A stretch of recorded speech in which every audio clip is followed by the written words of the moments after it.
Hi everyone. In this video we'll be discussing the NCERT question answers of the lesson The Accidental Tourist, which is basically the 9th lesson of Moments book. The author of this story is Bill Bryson. So without any further ado, let's get right into the video. The very first question is, Bill Bryson says, I am in short easily confused. What examples has he given to justify this? तो bill ब्राइसन कहते हैं, अगर short में कहूँ तो मैं आसानी से कंफ्यूज हो जाता हूँ. इस स्टेटमेंट को जस्टिफाई करने के लिए वो क्या एग्जाम्पल्स देते हैं, ये क्वेश्चन आपसे पूछ रहा है. तो हमने स्टोरी में पढ़ा था कि Bill Bryson frankly admits that he is easily confused. वो आसानी से कंफ्यूज हो जाते हैं, ये चीज़ उन्होंने स्टोरी में मेंशन करी थी.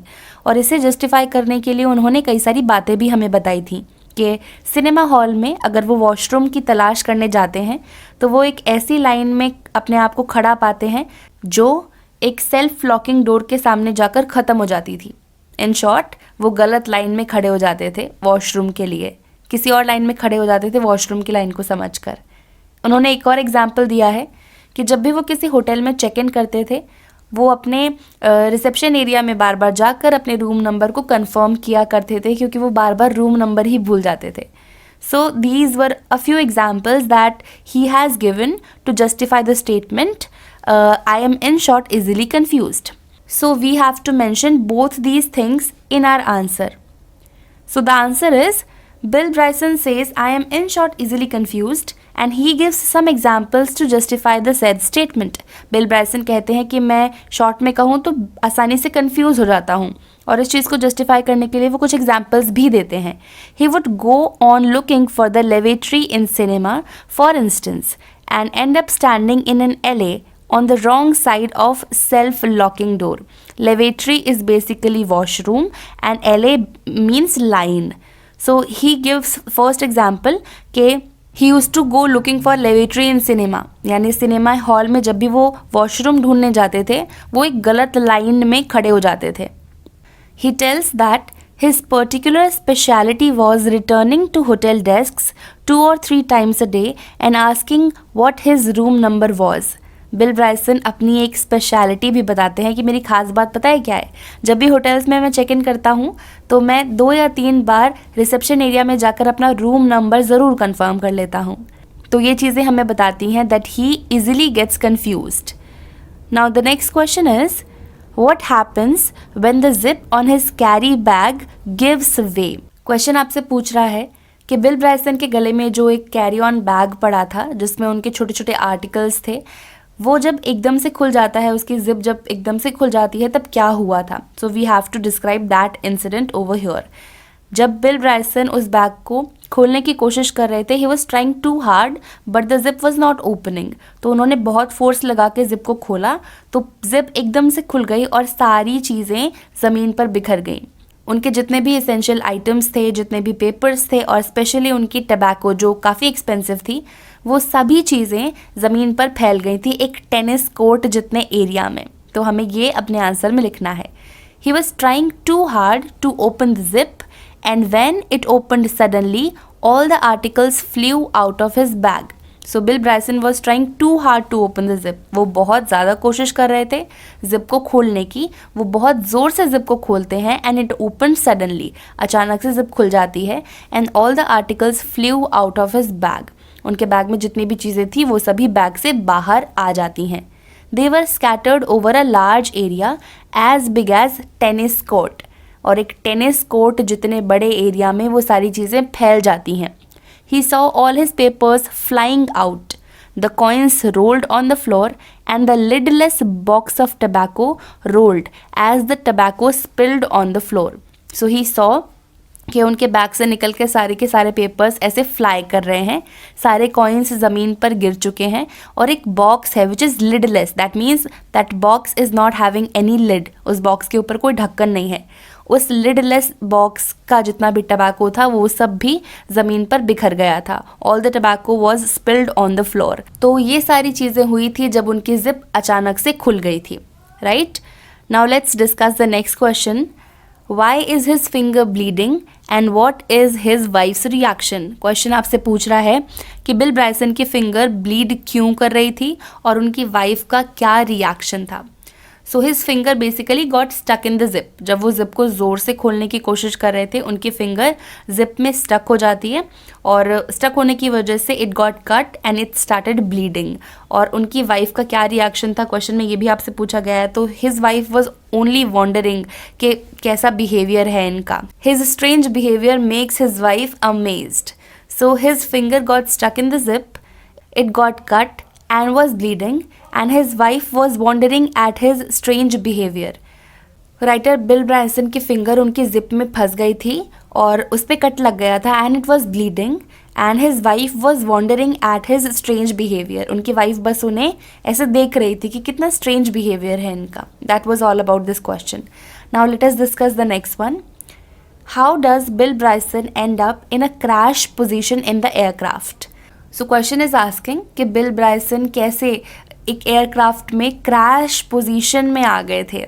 सो यहाँ पर हमें वो एयरक्राफ्ट वाला इंसिडेंट डिस्क्राइब करना है। तो एक बार हुआ यूँ था, एक बार एयरप्लेन में वो ट्रैवल कर रहे थे और अपने शूलेस को बांधने के लिए नीचे झुके थे। जैसे ही वो नीचे झुके इतने में उनके आगे वाले पैसेंजर ने अपनी सीट को फुल रिक्लाइन कर दिया। वो पूरी सीट पीछे हो गई, बिल ब्राइसन नीचे झुके के झुके रह गए and this was crash position. वो इसी पोजीशन में स्टक हो गए क्योंकि उनके आगे वाली सीट फुल रिक्लाइन थी, वो नीचे झुके हुए थे। वो कैसे ऊपर आए? फिर अपने बाजू वाला जो पैसेंजर था उसके पैर को पकड़कर बिल ब्राइसन बाहर आए थे। तो ऐसी ट्रैजिक सिचुएशंस उनके साथ हो जाती थी। तो हमें इसी इंसिडेंट को यहाँ पर डिस्क्राइब करना है क्वेश्चन में। So once on an airplane the author leaned over to tie a shoelace. एक बार की बात है, एक एयरप्लेन पर ऑथर आगे झुके अपने शूलेस को बांधने के लिए और जैसे ही ऑथर अपने शूलेस बांधने के लिए नीचे झुके वैसे ही उनके आगे वाले सीट वाले इंसान ने अपनी पूरी सीट को फुल रिक्लाइन कर दिया and this is when the author found himself pinned helplessly in the crash position. और इस तरह से ऑथर एक क्रैश पोजीशन में फंस गए थे and he was helpless too, क्योंकि उनके ऊपर सीट है, वो नीचे झुके हुए हैं, वो कैसे बाहर आए। And it was only by clawing the leg of man sitting next to him that he managed to get himself free। और अपने बगल वाले पैसेंजर के पैर को पकड़कर क्रॉल कर कर वो बाहर आए। he managed to get himself free this way। so this was all about the question। now let us discuss the next one। why are his teeth and gums navy blue। Author Bill Bryson के दांत और उनके gums navy blue क्यों हो गए थे? तो एक बार की बात है, author was on a flight. वो अपनी टू डू लिस्ट बना रहे थे और अपने बाजू वाली पैसेंजर से बात भी कर रहे थे और टू डू लिस्ट बनाते बनाते वो अपने पेन को सक कर रहे थे पीछे से।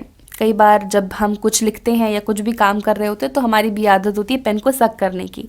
सो author was doing the same. तो ऑथर बिल ब्राइसन भी पेन को सक कर रहे थे। 20 मिनट बाद जब वो वॉशरूम जाते हैं तब वो ये देखते हैं कि उनका पूरा मुंह और उनके पूरे गम्स, उनका हाथ, उनकी शर्ट पे भी पूरा ब्लू स्टेन लग चुका है। Actually the pen which he was sucking its ink got leaked और इस वजह से उनका पूरा मुंह और उनके हाथ सब कुछ ब्लू हो गया था। So we have to describe this incident in this question. So once on a flight he was preparing a list and was sucking at the end of the pen. एक बार की बात है, on a flight Bill Bryson was preparing a list, a to-do list, and he was sucking the end of the pen। अपने pen के and को वो सक भी कर रहे थे। And after 20 minutes, he went to the toilet and saw that the ink had leaked and his mouth, lips, teeth, gum and chin had turned blue। और 20 मिनट बाद जब वो वॉशरूम जाते हैं तब उन्हें ये रियलाइज़ होता है कि उनका पूरा मुंह, उनके लिप्स, टीथ, गम, चिन सब कुछ ब्लू हो चुके हैं। They would remain so for a couple of days. और कुछ दिनों तक वो ब्लू ही रहेंगे क्योंकि उस पेन की इंक ऐसी नहीं थी जो आसानी से धुल जाए। तो 3-4 दिन लगेंगे उस इंक को फेड अवे होने के लिए। This was all about this question. Now let us discuss the next one. Bill Bryson ached to be suave। What is suave? Suave is basically sophisticated, well-mannered. So he ached to be suave. Is he successful in his mission? List his unsuave ways। Unsuave is basically ill-mannered, unsophisticated। तो bill Bryson ached to be suave. He always wanted to be sophisticated. He always want to look well mannered and well behaved. But is he successful in his mission? क्या वो अपने इस mission में successful हुए? He always wanted to look sophisticated, but he was never able to look like that. So in this question, we have to list all his unsuave ways.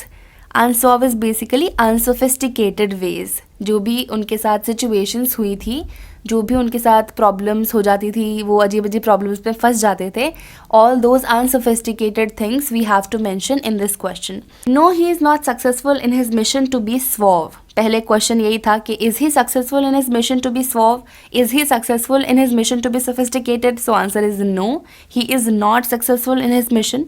He does a lot of things in unsuave ways. यानी he does a lot of things in unsophisticated ways. बहुत अजीब तरीके से वो काफ़ी सारी चीज़ें करते थे.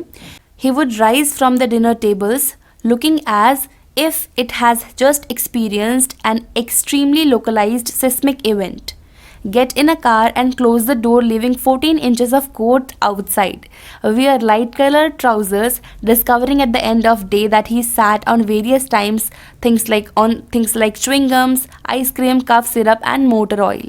So author Bill Bryson was never successful in behaving like a sophisticated and polished person. जब भी वो एक डिनर टेबल से उठते थे तो उनकी मूवमेंट काफ़ी ज़्यादा रफ लगती थी. It never looked sophisticated. जब भी वो कार में बैठते थे इट नेवर लुक्ड सोफिस्टिकेटेड, क्योंकि 14 इंच का कोट उनका बाहर ही रह जाता था. जब भी डोर बंद होता था, डोर बंद होने के बाद भी उनका कोट हमेशा बाहर रह जाता था. He use to wear light coloured trousers. वो लाइट कलर के ट्राउजर्स पहनते थे. And at the end of the day he use to discover कि पूरे दिन में वो कितने बार च्युइंगम्स पे बैठे हैं, आइसक्रीम पे बैठे हैं, कफ सिरप पे भी बैठ चुके हैं, मोटर ऑयल पे भी बैठ चुके हैं. यानी लाइट कलर्ड ट्राउजर्स में कई बार at the end of the day दाग लगे हुए उन्हें नजर आते थे. So he always wanted to behave in sophisticated way, that is suave way, but he was never able to do so. Now let us discuss the next question, which is, why do you think Bill Bryson's wife says to the children, take the lids off the food for daddy? तो question आपसे पूछ रहा है कि Bill Bryson की जो wife थी वो बच्चों से ऐसा क्यों कहती थी कि डैडी के लिए खाने पर से ढक्कन हटा दो. तो बिल ब्राइसन की वाइफ बच्चों से खाने का ढक्कन हटाने के लिए इसलिए कहती थी क्योंकि अगर बिल ब्राइसन ढक्कन हटाएंगे तो वो दोबारा से कोई ऑकवर्ड सिचुएशन क्रिएट कर देंगे, जैसा कि वो हमेशा करते थे. तो उन्हें ये पता था कि वो हमेशा ऑकवर्ड सिचुएशंस क्रिएट करते रहते हैं, तो ऐसा कुछ ना हो इस वजह से वो बच्चों से ही कह देती हैं कि चलो तुम ही ढक्कन हटा दो, क्योंकि पापा अगर ढक्कन हटाएंगे तो कुछ ऑकवर्ड सिचुएशन क्रिएट हो जाएगी. सो हमें यही चीज़ इस आंसर में लिखनी है. So Bill Bryson's wife says to the children, take the lids off the food for daddy, because she was afraid that if Bill would take the lids off, he might create another awkward situation. तो bill Bryson की wife बच्चों से leads हटाने के लिए इसलिए कहती हैं क्योंकि वो जानती हैं कि अगर बिल ब्राइसन लिड हटाएंगे खाने के ऊपर की तो फिर वो दोबारा से किसी ऑकवर्ड सिचुएशन को क्रिएट कर देंगे. She knew that such situations keep happening with her husband quite often, especially when he travels. Author Bill Bryson की वाइफ जानती हैं कि उनके हस्बैंड के साथ कितनी सारी ऑकवर्ड सिचुएशंस होती रहती हैं और स्पेशली जब वो ट्रैवल करते हैं उनके साथ बहुत सारी ऑकवर्ड सिचुएशंस हो जाती हैं.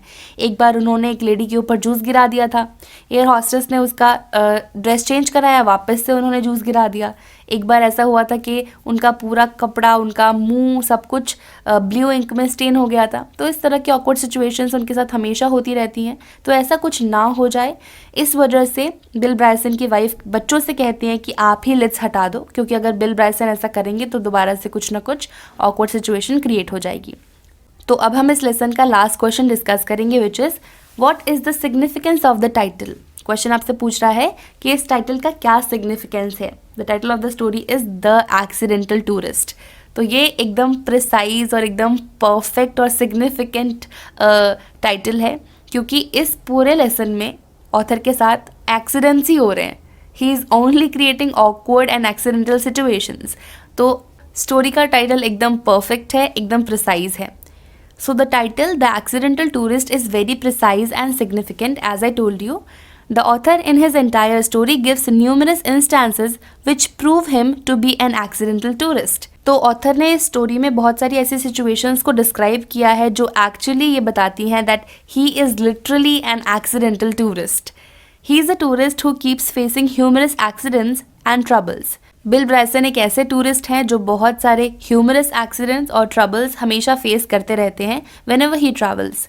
He travels a lot and yet makes undeliberate mistakes while doing things that others do without any evident difficulty. Author bill Bryson बहुत ज़्यादा ट्रैवल करते हैं पर फिर भी वो बहुत सारी ऑकवर्ड सिचुएशंस हमेशा क्रिएट करते रहते हैं और बहुत सारी गलतियाँ करते रहते हैं, और जिन कामों को बाकी लोग बिल्कुल एफर्टलेसली कर पाते हैं ऑथर बिल ब्रायसन उन कामों को भी करने में ऑकवर्ड सिचुएशंस क्रिएट कर देते हैं, उनके साथ कुछ ना कुछ ऑकवर्ड हो जाता है. तो the title of the story is accidental tourist and it is absolutely perfect title for this particular story. So this was the last question of this lesson. तो इसी के साथ ये लेसन यहाँ पर ख़त्म होता है. हमने इस लेसन की डिटेल्ड एक्सप्लेनेशन देख ली, हमने सारे के सारे एनसीईआरटी क्वेश्चन आंसर्स को भी डिस्कस कर लिया है. So let's end this video over here. That's it for this video. I will see you guys in the next one.